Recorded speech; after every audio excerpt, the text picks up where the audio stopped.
ठीक लग रही हूँ? बाल ठीक है? हाँ, ठीक लग रही हूँ? बाल ठीक है? टेलीप्रॉम्प्टर लगा दिया?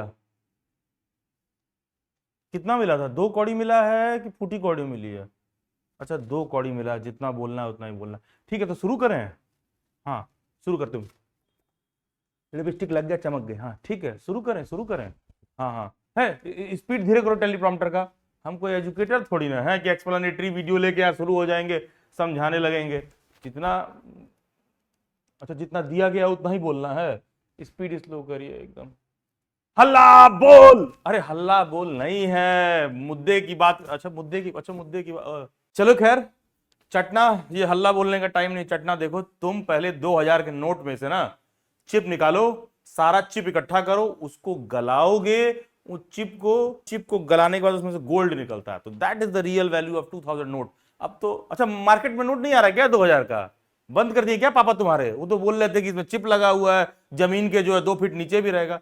ठीक है चटना, तब तक तुम चिप निकालो, बाकी का हम लोग तो एक्सप्लेनेटरी वीडियो वाले हैं, तो उसी पे कर लेते हैं बात। चलिए खैर, तो डेली बाइट्स में आप सबका स्वागत है। I don't cover such topics, I don't want to, but जब पानी सर के ऊपर से जाए तो मतलब डेमोक्रेसी में कोशिश करनी चाहिए कि अपनी आवाज उठा लें। सॉरी, लोकतंत्र नहीं, लीक तंत्र के बारे में हम थोड़ा सा आज बात करेंगे। ये क्या सब, क्या हेडलाइन आ गया है यार, ये क्या आ गया है?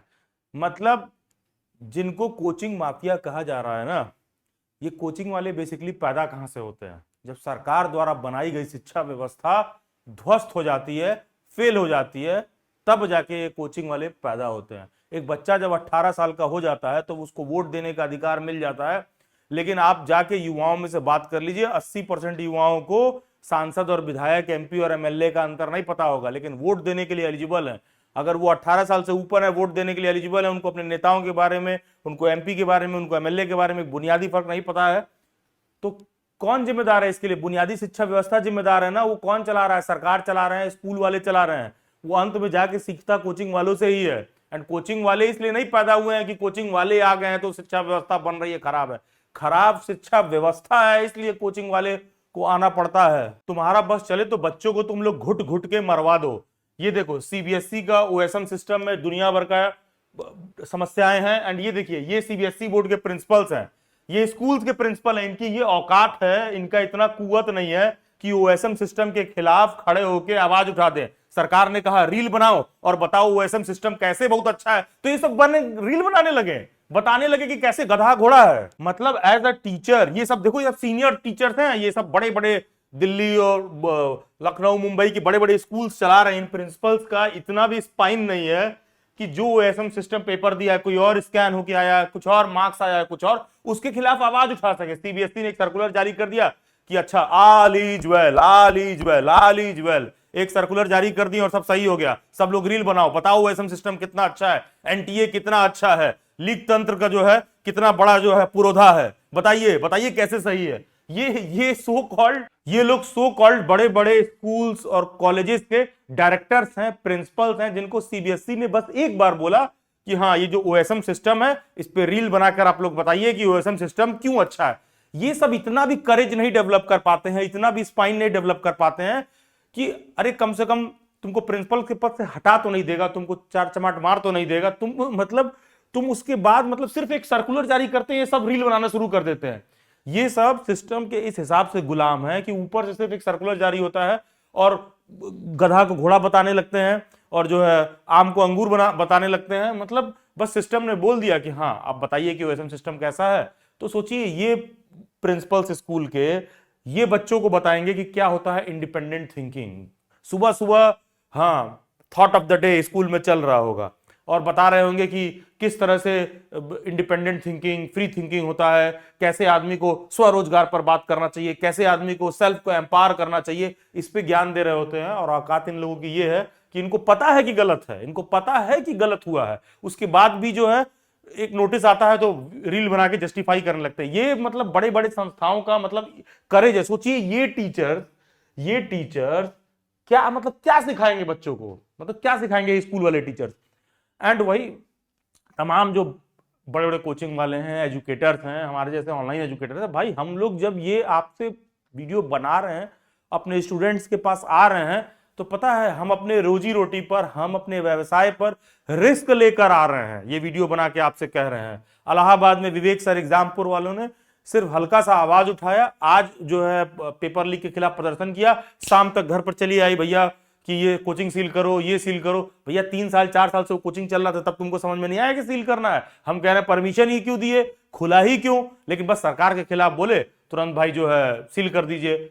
एंड ये चटना ओम कश्यप टाइप के जर्नलिस्ट, ये जो तमाम जो शाम को आते हैं महाकुंभ, महाभारत और हल्ला बोल टाइप का जो नौटंकी चला रहे हैं टीवी पर, और जो तमाम स्कूल्स के प्रिंसिपल्स हैं, डायरेक्टर्स हैं, इनके पास बड़ी बड़ी गाड़ियां, ऑडी, BMW, इतना बड़ा बड़ा कॉलेज, इतना बड़ा बड़ा स्कूल का बिल्डिंग, पॉर्श एरिया में जो है 1-1 रुपए पर जमीन, ये सब आ कहां से रहा है इनके पास भाई? किसके पैसे से आ रहा है? कौन दे रहा है टैक्स?